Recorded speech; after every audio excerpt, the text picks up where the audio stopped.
Welcome back to episode 7 of the ENGINE9000 Debugger series. Today we're going to talk about a new feature, which is the Copper Visualiser.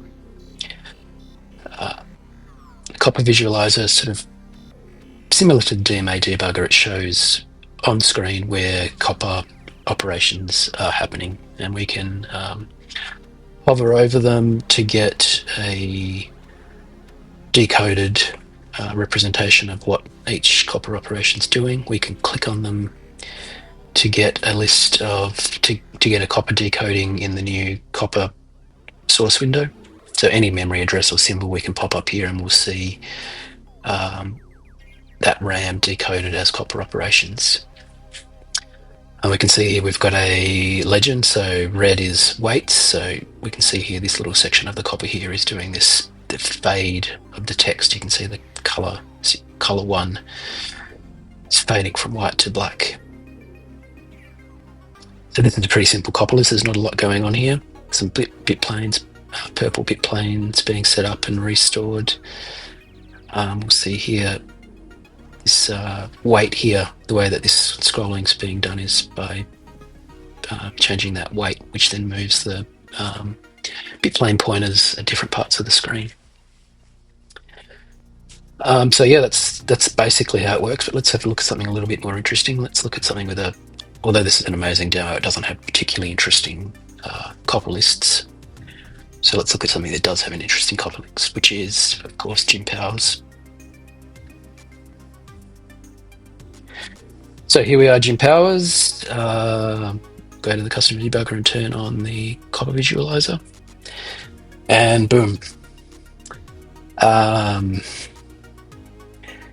This is a amazing copper list. Just look at that. It's beautiful, isn't it? As soon as I saw this, I thought, I'm so glad I created this visualizer just so I could see this copper list representation. But you know, what do we got here? I'm not going to do a full, in-depth video on how this works. If you want to know how video games work, I think it's P-Dish Square, maybe. I'll put a link in the description. P-Dish Square is doing a whole series of videos on how Amiga games work using the ENGINE9000 debugger, so check it out there. Super interesting as well. But let's have a quick look at this screen here and see what we can tell using the Copper Visualiser. So obviously we can see based on the colors that we've got, weights. So we're waiting for a screen position before we do something. We've got green, which is setting color registers. We've got white, which is sprite information. So you can see here where this is probably for the HUD. We're changing the sprites. We're just repeating sprites for the top HUD, and then we get into the more complex repeating sprites for the far background. One super interesting thing about that far background is you can see that there's gaps where we're not putting any sprites. So if we turn off sprites, we'll see that that's because there are no sprite data there. So they've gone to the effort of working out which lines don't need sprites to save DMA, and even though when the image is whole, it doesn't look like there are any vertical lines there that I can see. It looks, like a consistent image, but we've got DMA saving there, so it just shows the sort of level of detail they went to when they're crafting this copper list.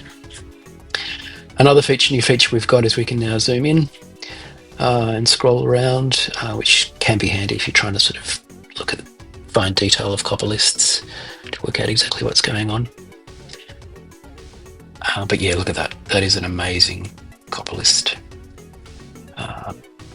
As I said, I won't bother going into detail of exactly what's happening, other than we've got repeating sprites. Interestingly, down here I was wondering maybe the debugger was broken, or why aren't these sprites repeating here?